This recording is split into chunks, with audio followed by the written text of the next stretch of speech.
चलो बच्चों, ये प्रश्न को देखते हैं। तो प्रश्न में दे रखा है स्तंभ 1 को स्तंभ 2 से मिलान करें तथा उचित विकल्प का निशान लगाए। तो यहाँ पे दे रखा है स्तंभ 1 स्तंभ 2। तो यहाँ पे हमें क्या दे रखा है, स्तंभ 1 और स्तंभ 2 दे रखा है, तो दोनों का हमें मिलान करना है। और यहाँ पे 4 विकल्प दे रखा है, A B C तथा D। आइए मुख्य अवधारणा की चर्चा करते हैं। मुख्य अवधारणा। तो प्रश्न में हमें स्तंभ 1 दे रखा है और स्तंभ 2 दे रखा है, तो दोनों में हमें मिलान करना है। तो यहाँ पे हमने देखा कि जो हमारा A है, इसका क्या होगा, बी, इसका क्या मिलान होगा, सी, इसका क्या मिलान होगा, और डी का क्या मिलान होगा, ये हमें बताना है। तो पहला हमें क्या देखा है, कोल गैस। तो कोल गैस हमारा क्या होता है, यानी कि कोयला गैस। तो अगर हम बात करें कोयला गैस की, तो जो हमारा कोयला गैस होता है हाइड्रोजन गैस यानी कि H2 का 50% और मेथेन गैस यानी कि CH4 का 35% और कार्बन मोनोऑक्साइड गैस यानी कि CO का 10% का गैसीय मिश्रण होता है। तो इसमें क्या होता है, कुछ मात्रा में एथीन गैस 5% भी होता है। इसे वायु की अनुपस्थिति में लगातार गर्म करके बिटुमेनी कोयले के भंकर आश्वयन द्वारा तैयार किया जाता है। इसका उपयोग औद्योगिक और घरेलू ईंधन के रूप में भी किया जाता है। तो यानी हमने क्या देखा यहाँ पे हमें कि H2 CH4 और CO का मिश्रण होता है, यानी कि गैसीय मिश्रण होता है। तो ये हमारा क्या कहलाता है, कोयला गैस कहलाता है, यानी कि कोल गैस।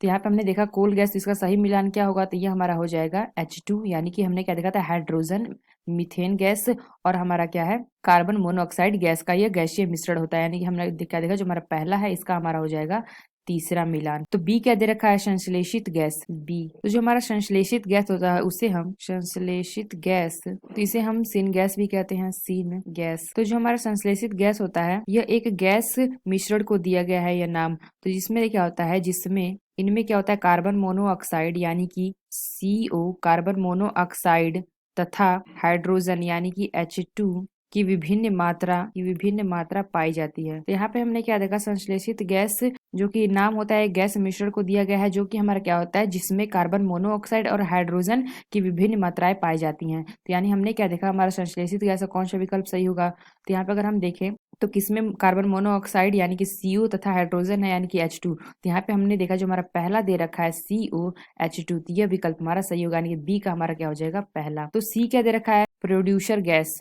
तो प्रोड्यूसर गैस क्या होता है, सी, प्रोड्यूसर गैस यानी कि इसको हम क्या कहते हैं, उत्पादक गैस भी कहते हैं, उत्पादक गैस। तो उत्पादक गैस का उपयोग उद्योग धंधों, तो जो हमारा उत्पादन गैस होता है यानी कि प्रोड्यूसर गैस, ये हमारा क्या होता है, ये हमारा मिश्रण होता है CO प्लस N2 का मिश्रण होता है, तो हमने क्या देखा, जो हमारा उत्पादन गैस यानी कि प्रोड्यूसर गैस होता है, यह CO तथा N2 का मिश्रण होता है। यानी हमारा कौन सा विकल्प सही होता है, सी। हमने क्या देखा था, प्रोड्यूसर गैस। तो यहाँ हमारा क्या होता है, CO तथा N2 का मिश्रण होता है, यानी कि जो हमारा सी है इसका हमारा हो जाएगा चौथा। हमने क्या देखा, जो हमारा सी हमारा हो जाएगा चौथा विकल्प, यानी कि चौथा मिलान। तो डी क्या दे रखा है, प्राकृतिक गैस। तो डी हमें क्या दे रखा है, प्राकृतिक गैस। तो प्राकृतिक गैस मुख्यतः मीथेन होती है, मीथेन होता है, जिसका सूत्र क्या होता है, CH4। तो इनमें क्या होता है, अन्य गैसें जैसे कि इथेन, प्रोपेन, ब्यूटेन आदि भी पाए जाते हैं। तो यहाँ पे हमने क्या देखा, प्राकृतिक गैस जो हमारा क्या होता है, मीथेन होता है, यानी कि इसका सूत्र क्या होता है, CH4। तो आइए अपना मिलान करते हैं। तो हमारा कौन सा मिलान सही होगा, तो प्राकृतिक गैस हमारा क्या होता है, CH4, यानी कि मीथेन होता है। तो यानी जो हमारा डी है उसका हमारा क्या आ जाएगा, दूसरा। तो आइए अपना विकल्प देखते हैं कौन सा विकल्प सही है। तो पहला क्या दे रखा है, पहले का पहला। तो यहाँ पे हमने क्या देखा, पहले का पहला, तो ये हमारा विकल्प गलत होगा। तो बी क्या दे रखा है, पहले का तीसरा। तो ये हमारा सही है। बी क्या दे रखा है, बी का पहला। तो ये भी हमारा सही है। सी क्या दे रखा है, सी का चौथा। तो ये भी हमारा सही है। डी क्या दे रखा है, डी का दूसरा, यानी कि जो हमारा बी विकल्प है यह विकल्प हमारा सही होगा।